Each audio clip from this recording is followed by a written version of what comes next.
Hello everyone, welcome to concept session 4 from the chapter light।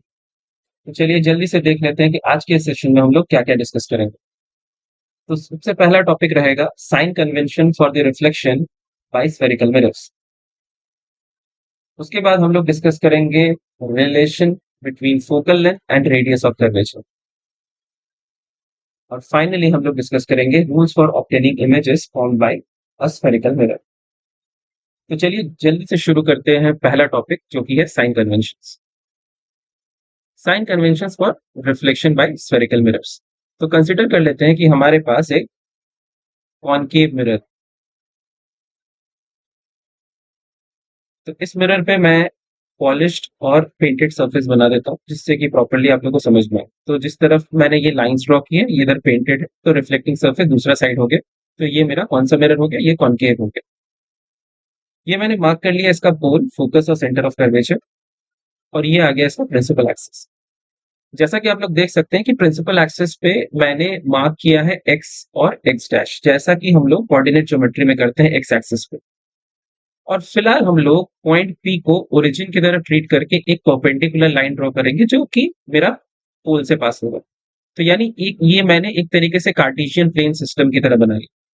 तो मैंने पोल से क्या किया, एक परपेंडिकुलर लाइन ड्रॉ किया, प्रिंसिपल एक्सिस पे परपेंडिकुलर है, और इसको नेम कर दिया वाई एंड वाई डैश। क्यों किया कुछ देर बाद ही आप लोगों को पता चल जाएगा। तो चलिए जल्दी से चलते हैं पहले रूल पे। तो पहला साइन कन्वेंशन का रूल क्या कहता है? पहला बोलता है कि light is incident on the mirror from the left hand side. जो लाइट होगा वो मिरर पे लेफ्ट हैंड साइड से स्ट्राइक करेगा। मतलब जो सोर्स होगा या ऑब्जेक्ट रखेंगे हम लोग वो left side of the mirror होगा, और लाइट रेज जो है वो left hand side to right hand side travel करेगी कुछ इस तरीके से। तो इसका मैं डायरेक्शन बना देता हूँ। तो डायरेक्शन ऑफ इंसिडेंट रे जैसा कि आप लोग देख सकते हैं it is left to right. तो ये पहला हम लोगों ने कन्वेंशन देख लिया। चलते हैं दूसरे पॉइंट पे। All the distances parallel to principal axis, all the सारे डिस्टेंसेस जो हम लोग मेजर करेंगे जो कि पैरेलल टू प्रिंसिपल एक्सिस होगी are measured from the pole. Pole से मेजर करेंगे। पोल कहाँ पे है? That is centre of the mirror, ये है पोल। तो जो भी डिस्टेंसेस हम लोग मेजर करेंगे हम लोग पोल से मेजर करेंगे। तो ये हो गया हमारा दूसरा साइन कन्वेंशन। तो पहला ये बोल रहा है कि जो इंसिडेंट रे का डायरेक्शन होगा वो लेफ्ट टू राइट होगा, या सोर्स को ऐसे बोल सकते हैं कि सोर्स मेरा लेफ्ट हैंड साइड प्लेस होगा। और उसके बाद क्या बोला जा रहा है कि जो भी डिस्टेंसेस हम लोग मेजर करेंगे सारे के सारे डिस्टेंसेस हम लोग पोल से मेजर करेंगे, जो भी distances parallel to principal axis measure करना है। चलते हैं तीसरे sign convention. Distance measured in the direction of the incident ray are taken as positive. जितने भी डिस्टेंसेस हैं जो कि इंसिडेंट रे के डायरेक्शन में ही होगा उनको पॉजिटिव मेजर करेंगे। मतलब इसी डायरेक्शन में, इसी डायरेक्शन के अलावा मुझको अगर मेजर करना है तो मैं ऐसे डिस्टेंसेस को पॉजिटिव लेके चलूंगा। तो पोल से मेजर करेंगे, और पोल से अगर मुझको इंसिडेंट रे के डायरेक्शन में ही मेजर करना है तो ऐसे डिस्टेंसेस को हम लोग जो है पॉजिटिव लेके चलेंगे। तो इसको भी हम लोग मार्क कर लेते हैं। So distance measured along incident ray, इसको हम लोग पॉजिटिव लेके चलेंगे। चलते हैं फोर्थ साइन कन्वेंशन पर। Distances measured in the direction opposite to the direction of the incident ray are taken negative। अगर मैं कोई डिस्टेंस मेजर कर रहा हूं लेकिन इंसिडेंट रे के डायरेक्शन में ना मेजर करके उसके रिवर्स मेजर कर रहा हूं, उल्टे डायरेक्शन में मेजर कर रहा हूं, तो ऐसा डिस्टेंस हमारा नेगेटिव डिस्टेंस कंसिडर होगा। तो distances measured in the direction opposite to the direction of the incident ray are taken negative, taken as negative. तो इसको भी हम लोग मार्क कर लेते हैं। तो ये मेरा रिवर्स डायरेक्शन वाला, तो इसको हम लोग नेगेटिव मार्क कर रहे हैं। चलते हैं नेक्स्ट पे। Perpendicular distances above the principal axis are taken as positive. तो जो भी distances perpendicular to principal axis होगा, मतलब ये एक्स एक्स डैश लाइन से परपेंडिकुलर होगा और ऊपर की तरफ होगा, तो इनको हम लोग पॉजिटिव लेके चलेंगे। तो इसको भी मार्क कर लेते हैं। तो perpendicular distances above principal axis ये पॉजिटिव हो गए। और जो लास्ट पॉइंट रहेगा हम लोगों का वो रहेगा perpendicular distances below the principal axis are taken negative. तो अगर प्रिंसिपल एक्सिस से परपेंडिकुलर है लेकिन बिलो द प्रिंसिपल एक्सिस है तो ऐसे डिस्टेंसेस को हम लोग नेगेटिव लेके चलेंगे। तो ये नेगेटिव हो गया। तो ये बात हो गई हमारे साइन कन्वेंशन की। लेकिन जो इसमें मैं बता दूं कि कंफ्यूजन कहाँ पे क्रिएट होगा। जनरली स्टूडेंट इसको याद कर लेते हैं सिर्फ और सिर्फ कार्टेशियन प्लेन सिस्टम के हिसाब से, और बोलते हैं कि मैं पोल से अगर राइट हैंड साइड रहा तो मेरा सारा डिस्टेंस पॉजिटिव हो जाएगा, और मेरा मैं अगर पोल से लेफ्ट हैंड साइड रहा तो सारा डिस्टेंस नेगेटिव हो जाएगा। और प्रिंसिपल एक्सिस के अगर परपेंडिकुलर अबव है तो पॉजिटिव, और प्रिंसिपल एक्सिस के परपेंडिकुलर अगर डाउनवर्ड है तो बोलते हैं नेगेटिव। तो जैसा कार्टेशियन सिस्टम में होता है। लेकिन ये ध्यान देने वाली चीज है, ये तभी वैलिड होता है जब मेरा ray of light left hand side to right hand side travel कर रही है, तो आप ब्लाइंडली इसको फॉलो कर सकते हैं। लेकिन अगर direction of the incident ray right to left हो जाए, तब आपको इन्हीं रूल्स का हेल्प लेना पड़ेगा। तब मुझको यही रूल लेके चलना पड़ेगा कि डिस्टेंसेस जिनको मेजर कर रहे हैं इन the direction of the incident रे, उनको मैं पॉजिटिव लेके चलूंगा। डिस्टेंसेस जो मेजर कर रहे हैं in the opposite direction of the incident रे, उनको मैं नेगेटिव लेके चलूंगा। तो ये कार्टेशियन सिस्टम वाला क्लास 10th में वैलिड इसलिए हो जाता है क्योंकि मैक्सिमम टाइम में हम लोगों को लाइट रेस का डायरेक्शन लेफ्ट टू राइट ही दिया रहता है, और इसीलिए हम लोग इसको इस्तेमाल कर लेते हैं। तो कर सकते हैं, कोई दिक्कत नहीं है। हाँ, लेकिन अगर कभी कभी राइट टू लेफ्ट दे दिया, तब आपको इन्हीं रूल्स का सहारा लेना पड़ेगा, अदरवाइज क्वेश्चन में गड़बड़ी हो जाएगी, आंसर निकालने में गड़बड़ी हो जाएगी। तो ये साइन कन्वेंशन बहुत ज्यादा आप लोगों को हेल्प करेगा जब हम लोग न्यूमेरिकल्स डिस्कस करें। चलिए अब चलते हैं अगले टॉपिक में, जो कि होगा relationship between F and R. जो फोकल लेंथ और रेडियस ऑफ कर्वेचर में जो डिस्टेंस होता है वो क्या होता है। जैसा आपको पता है कि जो रेडियस ऑफ कर्वेचर होता है ये distance between centre of curvature and pole होता है, इसी को रेडियस ऑफ कर्वेचर बोलते हैं, जो रेडियस ऑफ स्फीयर होता है। और फोकल लेंथ क्या होता है, फोकस पॉइंट और पोल के बीच का डिस्टेंस होता है, इसको स्मॉल एफ। इसका डेरिवेशन क्लास 10th में नहीं है, तो हम लोग जा भी नहीं रहे हैं उसको। तो हम लोग जो है डायरेक्टली इसके रिलेशनशिप को लिख लेते हैं। क्या रिलेशनशिप होता है, तो relationship between F and R होता है कि जो फोकल लेंथ होता है रेडियस ऑफ कर्वेचर का हाफ होता है।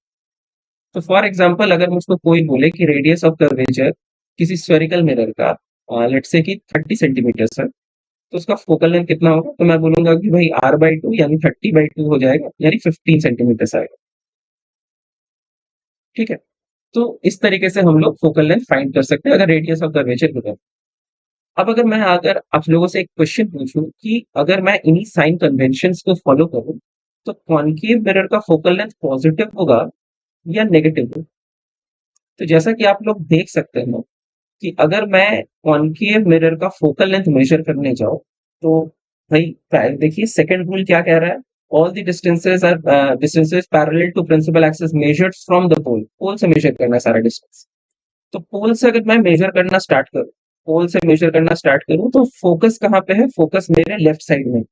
तो मैं पोल से जब फोकस की तरफ आऊंगा तो मुझको डायरेक्शन ऑफ इंसिडेंट लाइट के अपोजिट आना पड़ रहा है। तो यानी जो कॉनकेव मिरर का फोकल लेंथ होगा वो नेगेटिव होगा। तो जब भी रेडियस ऑफ कर्वेचर नेगेटिव दिया रहे तो आप लोगों को समझ में आ जाना चाहिए कि ये कॉनकेव मिरर होगा।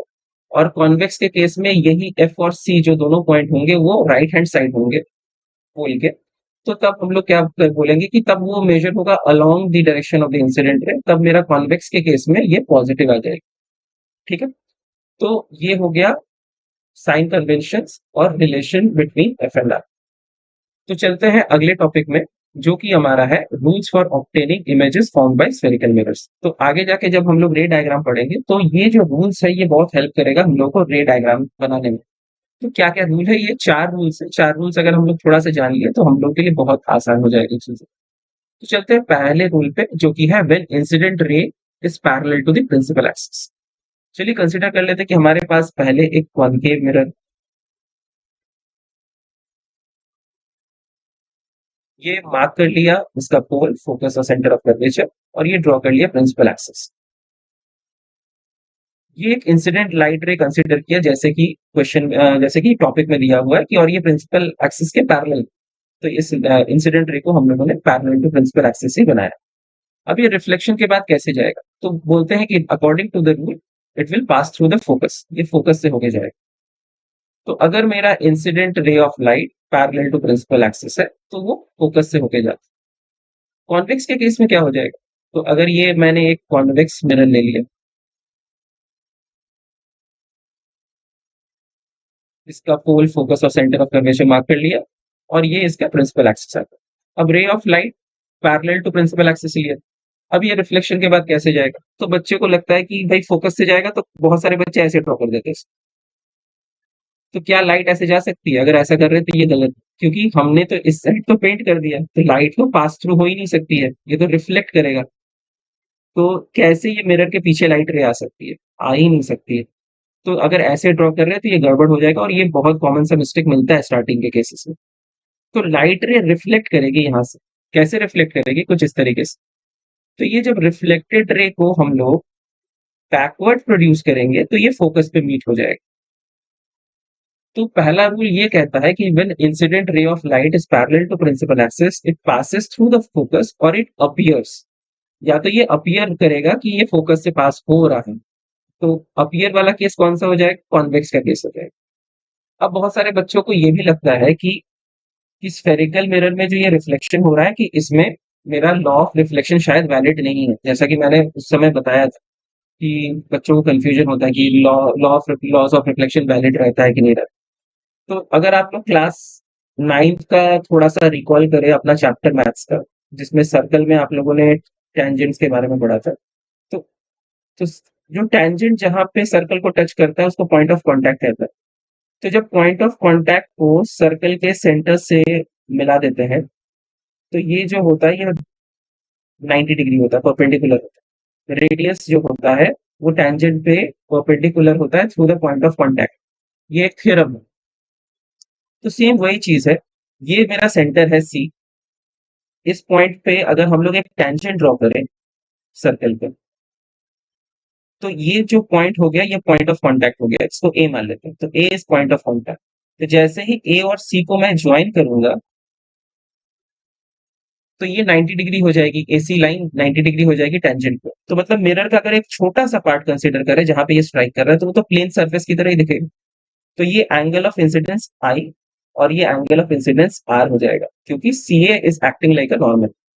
तो ये जो लाइन जो सेंटर ऑफ कर्वेचर से पास होता है और पॉइंट ऑफ कांटेक्ट को टच कर रहा है या पॉइंट ऑफ इंसिडेंस पे स्ट्राइक मिला रहे हैं जिस पे, तो ये जो है ये नॉर्मल की तरह बिहेव कर रहा है। तो angle of incidence angle of reflection के बराबर होता है, और ये लाइन जो है फोकस से पास होगी, ये रे जो है फोकस से पास होगी। ठीक है। इसका एक्चुअल मैथमेटिकल जस्टिफिकेशन अगर आप लोग को चाहिए तो आप लोग जरूर से कमेंट कीजिएगा, या जो ईमेल आईडी दिया है उस पर आप अपना क्वेरी सेंड कर सकते हैं, तो मैं इसके लिए अलग से सेपरेट वीडियो बना दूंगा। इसका प्रॉपर मैथमेटिकल जस्टिफिकेशन क्या होगा कि ये फोकस से क्यों पास करता है।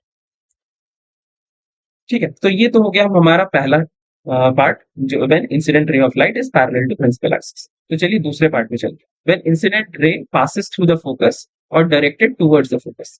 तो वापस से पहला हम मिरर जो हम लोगों ने कंसीडर किया वो कॉनकेव कंसीडर किया, और इसका पोल फोकस और सेंटर ऑफ कर्वेचर मार्क कर लिया, ये आ गया प्रिंसिपल एक्सिस। और मेरा रे ऑफ लाइट कहां से जाना चाहिए? फोकस से जाना चाहिए।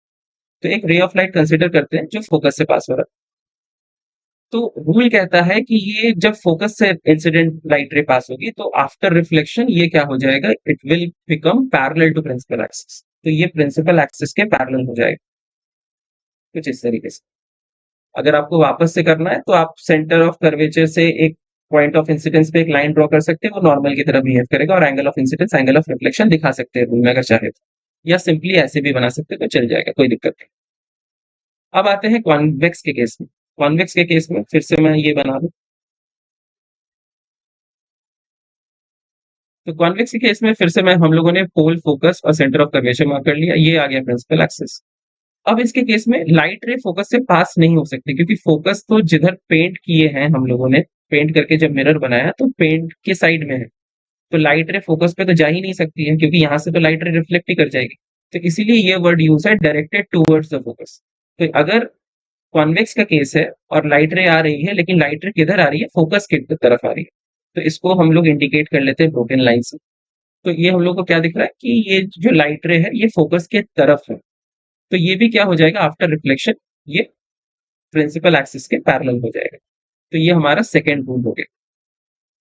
So when ray of light passes through the focus or directed towards the focus, it becomes parallel to principal axis. This is our second rule.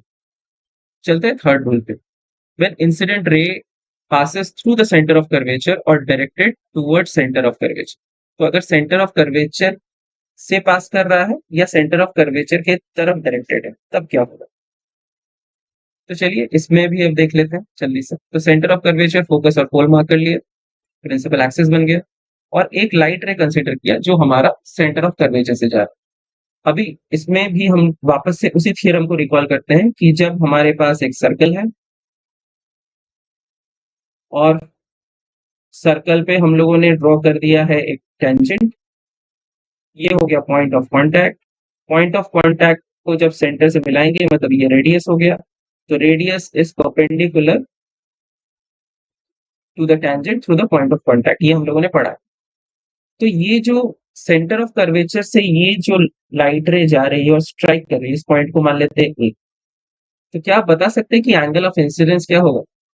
तो इस केस में अगर आप यही लॉजिक अप्लाई करें तो आपको पता चलेगा कि ये जो एंगल ऑफ इंसिडेंस होगा इस केस में ये 0 डिग्री होगी, क्योंकि नॉर्मल जब हम लोग ड्रॉ करेंगे तो नॉर्मल भी इसी लाइन के अलोंग आएगा। तो नॉर्मल जब इसी लाइन के अलोंग आएगा तो एंगल ऑफ इंसिडेंस 0 हो गया, और एंगल ऑफ रिफ्लेक्शन जैसे ही 0 होगा तो ये बाउंस बैक कर जाएगा उसी मीडियम में। ये हम लोगों ने सेशन नंबर 1 में डिस्कस किया, अगर आप लोग याद करें। तो when incident ray of light strikes a plane perpendicularly it retraces the path, हम लोगों ने ये पढ़ा। तो इसमें भी वही चीज होगा कि जब सेंटर ऑफ कर्वेचर के थ्रू जाएगा और स्ट्राइक करेगा तो ये जो पर्टिकुलर पार्ट है, ये जो पर्टिकुलर लाइट रे है, ये उसी पे बाउंस बैक कर जाएगी कुछ इस तरीके से। तो ये रिट्रेस करेगा। तो चलिए जल्दी से देख लेते हैं अब कॉन्वेक्स के केस में क्या होगा। तो कॉन्वेक्स के केस में हम लोग ये लाइंस पहले बना लेते हैं। ये हमारा आ गया पोल, फोकस और सेंटर ऑफ कर्वेचर। ये एक लाइन ड्रॉ कर लिया जो कि प्रिंसिपल एक्सिस है। अब हम लोगों ने एक लाइट रे कंसिडर किया, इंसिडेंट लाइट रे है। ये कैसे है? ये directed toward centre of curvature है। तो ये भी वही चीज होगा कि भाई इसका भी अगर एंगल ऑफ इंसिडेंस मेजर करेंगे तो सिमिलरली इसी प्रोसेस से तो ये भी 0 आएगा, तो ये भी बाउंस बैक करेगा उसी पाथ। तो अगर मेरा इंसिडेंट रे इस डायरेक्शन में है तो मेरा रिफ्लेक्टेड रे भी इसी पाथ को रिट्रेस करेगा, चाहे वो कॉन्केव हो चाहे कॉन्वेक्स। तो ये हमारा थर्ड रूल हो गया। चलते हैं फोर्थ रूल जो कि आखिरी रूल है। When incident ray strikes the pole, incident ray strikes the pole, और इसका मतलब ये है कि इंसिडेंट रे का पर्टिकुलर कुछ एंगल भी है। When incident ray strikes the pole and it is at an angle with the principal axis. तो अगर मेरे पास एक इंसिडेंट लाइट रे है जो कि पोल को स्ट्राइक कर रहा है और उसका कुछ पर्टिकुलर एंगल बन रहा है प्रिंसिपल एक्सिस से, तो कैसे रिफ्लेक्ट करेगा? तो जो पॉइंट ऑफ इंसिडेंस है वो पॉइंट पी ही हो गया, और पॉइंट ऑफ इंसिडेंस से जब सेंटर ऑफ कर्वेचर से कोई लाइन मिलाते हैं तो ये नॉर्मल की तरह बिहेव करता है। तो फिलहाल इस केस में जो मेरा प्रिंसिपल एक्सिस है वही नॉर्मल की तरह बिहेव करता है। तो यानी ये जो एंगल होगा ये एंगल ऑफ इंसिडेंस की तरह ट्रीट होगा। तो अगर ये एंगल ऑफ इंसिडेंस हो गया तो इसके लगभग लगभग बराबर हम लोग एंगल ऑफ रिफ्लेक्शन बना लेंगे। तो ये इसकी इस केस में हम लोगों को इसका जो रूल है उसका बस यही है कि आप लोगों को एंगल ऑफ इंसिडेंस और एंगल ऑफ रिफ्लेक्शन मार्क करके एक रिफ्लेक्टेड लाइट रे बस बना देगी। जब आप लोग कॉपी में बनाएंगे तो रफली इक्वल होगा तो चलेगा, ऐसा नहीं कि प्रोटेक्टर लेके बैठना पड़ेगा और इक्वल बनाना होता है। रफली इक्वल होगा तो भी चल जाएगा। द लॉजिक इज कि ये जो मेरा पॉइंट ऑफ इंसिडेंस है वो पोल ही है। तो जब पॉइंट ऑफ इंसिडेंस पोल हो गया तो और पोल को और सेंटर ऑफ कर्वेचर को जब ज्वाइन कर रहे हैं तो ये प्रिंसिपल एक्सिस ही हुआ। लेकिन जब पॉइंट ऑफ कांटेक्ट को सेंटर ऑफ कर्वेचर से जोड़ते हैं तो ये नॉर्मल की तरह भी बिहेव करता है। तो जब ये नॉर्मल हो गया तो ये जो angle between normal and the incident रे हो गया वो एंगल ऑफ इंसिडेंस हो गया, तो angle between normal and the reflected ray वो एंगल ऑफ रिफ्लेक्शन हो जाएगा। तो ये दोनों बराबर होती है, ये लॉज ऑफ रिफ्लेक्शन का ही पार्ट। चलते हैं सिमिलर चीज पे, लेकिन मिरर कौन सा लेंगे? कॉन्वेक्स। तो कॉन्वेक्स के केस में भी हम लोग पोल, फोकस और सेंटर ऑफ कर्वेचर मार्क कर लिया, प्रिंसिपल एक्सिस आगे, और एक लाइट रे आया, पोल को स्ट्राइक किया जो कि, और incident light ray some angle with the principal axis. तो वापस से ये एंगल ऑफ इंसिडेंस कंसीडर होगा क्योंकि ये जो प्रिंसिपल एक्सिस है it is behaving like normal, ये नॉर्मल है।